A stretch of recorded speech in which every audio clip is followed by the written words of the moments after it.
Hello, Dr. Hardy. My name is Dylan Stoggs, and this presentation will reflect on the 3 group sessions that I was required to attend for the group attendance and reflection assignment.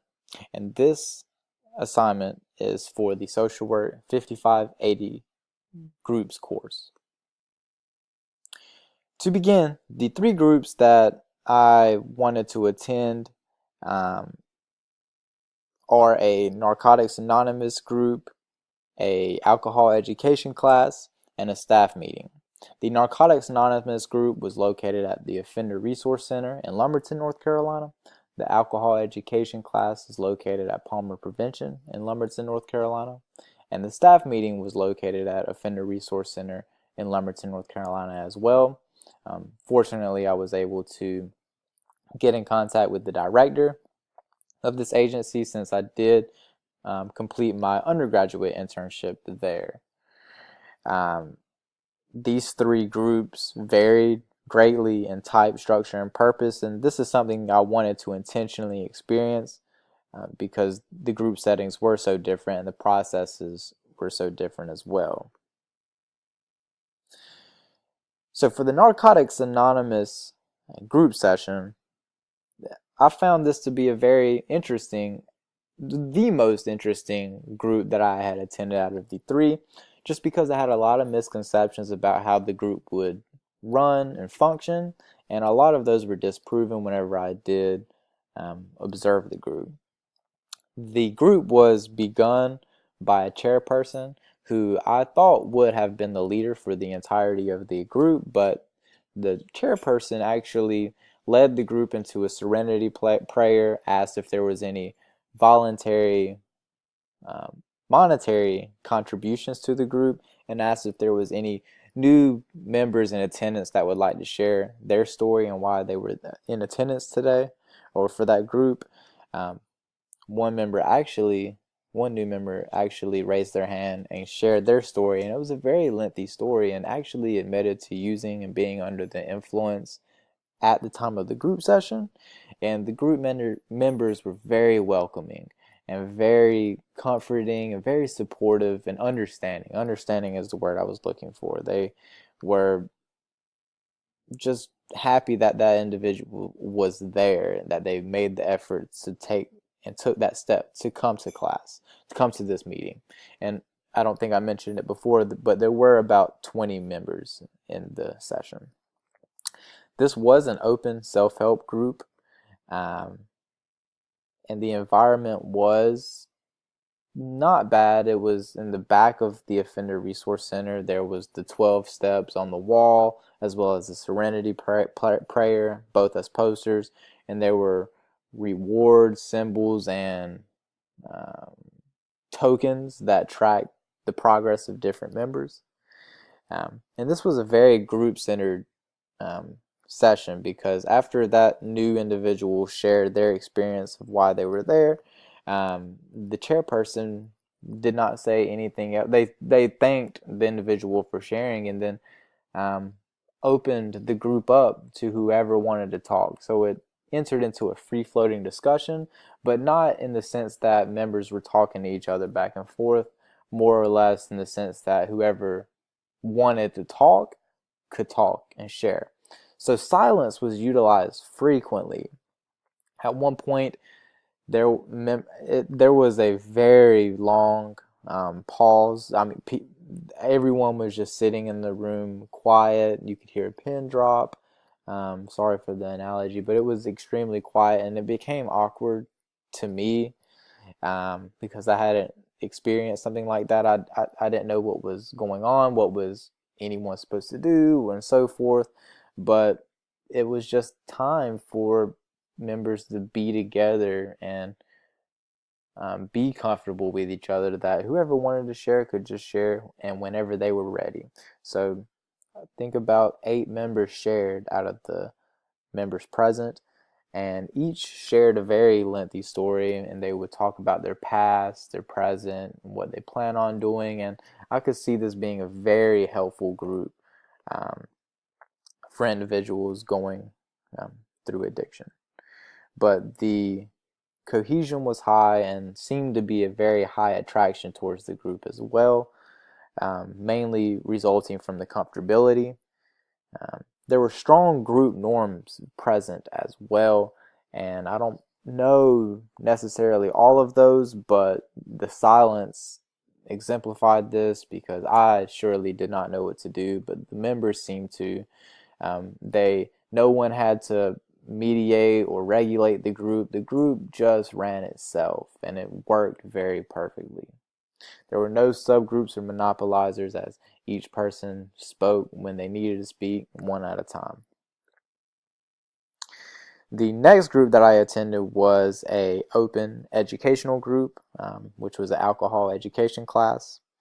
And this was a very complex group in terms of dynamics because it was a parent-child class, and the adolescents were varied in ages as well. So there were different age or stages of there were different adolescents in different stages of development, all in the same group. So very complex dynamics. But this was a transition from the group-centered approach at the Narcotics Anonymous group to a leader-centered group. And little leadership skills were noticed. I noticed little leadership skills when the group was opened. The topic of that session, which was alcohol, was introduced, and that was it. It was essentially, tonight we are going to do alcohol. Thank you all for coming. What is alcohol? There was no icebreaker activity. There was nothing to engage the members. There was nothing to raise comfortability or attraction because there was a noticeable lack of attraction towards the group, mainly because these clients are mandated, and as well coupled with the agency norms of tuck in your shirt, be appropriate, dress appropriately, and things like that. So the leader did not try to build any rapport or comfortability or attraction towards that group. At one point, there was a long video played. It was actually 45 minutes long, and I noticed the attention level of everyone, even the parents, had dropped significantly. People were yawning, brought out their phones, were tapping their foot, moving a lot. I noticed that uncomfortability there, and that contributed to lesser attraction towards the group and really hurt the cohesion. The facilitator did, however, utilize, quote, drunk goggles, end quote, and let members come up and put those goggles on and try to walk a straight line. And the members really enjoyed that, it seemed, as well as some of the parents. But that was the only activity in this 2-hour long group session. The whole group session was essentially lecturing. There were no cues to cue people in to speak because there was just simply no opportunity for clients to speak or engage in the group. It wasn't their group, it was the facilitator's group. And there was no opportunity for the formation of emotional bonds. Therefore, there were no subgroups or monopolizers observed in this session.